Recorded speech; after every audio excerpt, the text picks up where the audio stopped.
ये प्रोपेगेंडा कैसे है? जब अमेरिका में कुछ होता है, किसी भी दूसरे मुल्क में होता है, तो हमारे देश के भी तमाम स्टार्स हैं जो उस पर ट्वीट करते हैं, अपनी अपनी बात कहते हैं। ये प्रोपेगेंडा क्यों है? किसानों के साथ वो खड़े हैं, चाहे किसी भी देश में रहे। किसी आंदोलन का समर्थन या विरोध कोई भी कर सकता है, क्यों गलत है ये? देखिए अंजना जी, सबसे पहली बात कि आपने अभी चैनल पे दिखाया, कुछ लोग कह रहे थे कि उनको जानकारी नहीं है। ये हकीकत है, उनको इसकी जानकारी नहीं, किसी ने कह दिया, उन्होंने ट्वीट कर दिया। अगर हकीकत होता तो उनको पता होता है कि पार्लियामेंट, देश के पार्लियामेंट ने पास किया है, और देश के पार्लियामेंट में हर चीज डिबेट होके, डिस्कस होके, अपोजिशन के सपोर्ट से और रूलिंग पार्टी के सपोर्ट, सारे लोग मेंबर उसको डिस्कस करते हैं, उसके बाद ये सर्वसम्मति से पास होता है, और ये उसी तरह से पास हुआ है, सारे रिकॉर्ड्स दर्शाते हैं। लेकिन उनको इस बात की जानकारी नहीं है, इसलिए उन्होंने इस तरह की टिप्पणी की। ऐसा है मानो कि हम लोग फार्मर्स के साथ बातचीत नहीं कर रहे। फार्मर के साथ 11 राउंड की बातचीत हो गई, लेकिन बिना जाने, बिना समझे, बिना जानकारी लिए, बिना उसके बारे में तहकीकात किए, सेंसेशनलाइज करने के लिए, चूंकि आपका एक सेलिब्रिटी स्टेटस है या आप फेमस पर्सनैलिटी हैं, उसका नाजायज फायदा उठा के इस तरह का सेंसेशनल इशू बनाना यह गलत है। हम उस चीज के खिलाफ है कि ये प्रोपेगेंडा है। आपको आखिर हकीकत जानना है तो आप जानते हैं, आप वहां के एम्बेसी को फोन कर लेते हैं, इंडियन एम्बेसी को, कि आखिर मामला क्या है भाई, जरा बता दो मुझे, अपडेट कर दो, तो समझ में आता है। रिहाना को किसानों का मुद्दा नहीं समझ में आ रहा है, आपको ये कैसे पता चला? रिहाना से बात हुई क्या बीजेपी के नेता? आप कैसे पता चला रिहाना को नहीं समझ में आता? नहीं, आपको ही पता है क्या?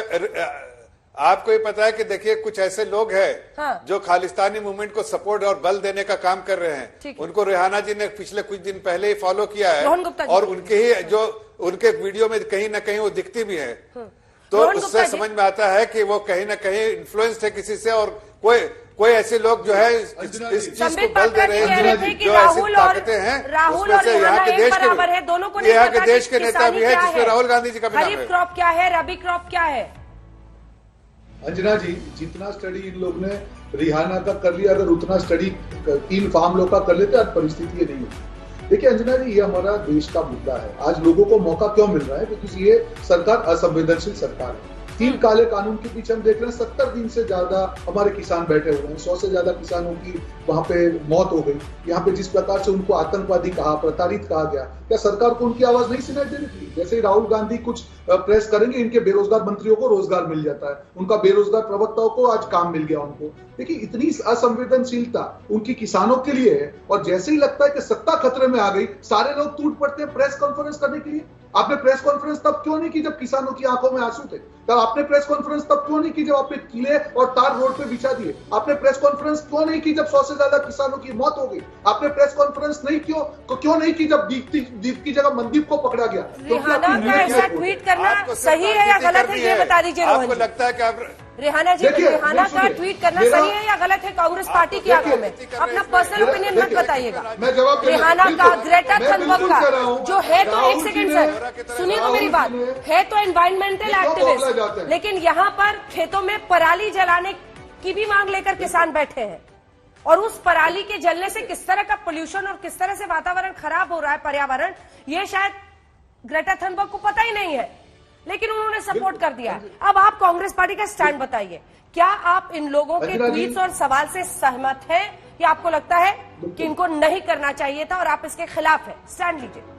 बिल्कुल मैं ये कहना चाहूंगा, जो राहुल जी ने अभी अपनी प्रेस में ही कहा, ये देश का अंदरूनी मामला है, ये देश के अंदरूनी मामले में किसी का दखल नहीं होना चाहिए। पर अंजना जी, मौका लोगों को क्यों मिलता है जब सरकार असंवेदनशील हो जाए, जब सरकार सुनने को तैयार नहीं है? ठीक है, ये दखल है या नहीं? सुमैया राणा जल्दी से।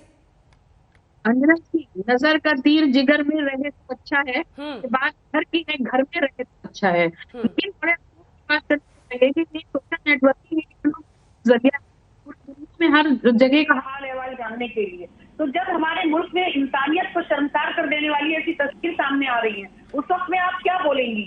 जहां पर अगर कोई भी इंसानियत का लेना देना अगर किसी से भी होगा तो ऑब्वियसली वो उस बात को ऑब्जेक्शन करेगा। उन्होंने क्या सोच के, क्या समझ के ट्वीट किया, ये तो मुझे नहीं मालूम। कहाँ इंसानियत शर्मसार हुई? कहाँ पर इंसानियत शर्मसार हो गई? इतने किसान मर गए, इतने किसानों के ऊपर ट्रैक्टर चढ़े जा रहे हैं, किस तरीके से बॉर्डर सील किया गया है। अगर चाइना के लिए किया, किसानों पर ट्रैक्टर चलाए जा रहे हैं, ये कहाँ देखा आपने? मैंने खुद उसकी वीडियो देखी है। किसान पर ट्रैक्टर चला दिया। देखिए अफवाहें मत फैलाइए। देखिए सुमैया जी, आप एक रिस्पॉन्सिबल पर्सन है, कहाँ पर किसानों को ट्रैक्टर चला दिया, कैसी बात कर रही हैं आप? एक पॉलिटिकल पार्टी, ये तो अफवाह है। पार्टी के प्रवक्ता होकर किसी फेक वीडियो को लाके यहाँ उसके बारे में जिक्र कर रही है। फिर इसके बारे में तहकीकात की आपने? आप तो रिहाना के जैसे ही काम करे, बिना तहकीकात किए हुए आप उस वीडियो के बारे में जिक्र कर रही हैं। उसी तरह से जिस तरह रिहाना बिना तहकीकात किए बातों का जिक्र कर रही है। ठीक है, एक बार सुमैया राणा पूरा कर ले, पूरा कर। सुमैया जी, मैं तो कह रहा हूँ कि आपने तहकीकात की क्या? आपने मुझे आपको सबके शक है, जब आपको आपको रिहाना तथ्य पे भी नहीं शक मालूम है, है, आपको वो वहाँ वीडियो बैठे के हैं, आपको हिंदुस्तान में बैठे लोगों पे भी शक है। आपको पता ही नहीं है फेक वीडियो चल रहा है, फेक वीडियो चल रहा है।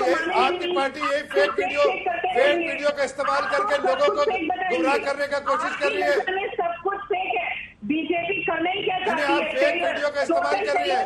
आपको जानकारी लेनी चाहिए थी जब आप पॉलिटिकल पार्टी के हैसियत से, मुख्य प्रवक्ता के हैसियत से आए। मैं तो आपको सिर्फ इतना ही आपको देखिए, आप अभी नहीं है प्रवक्ता।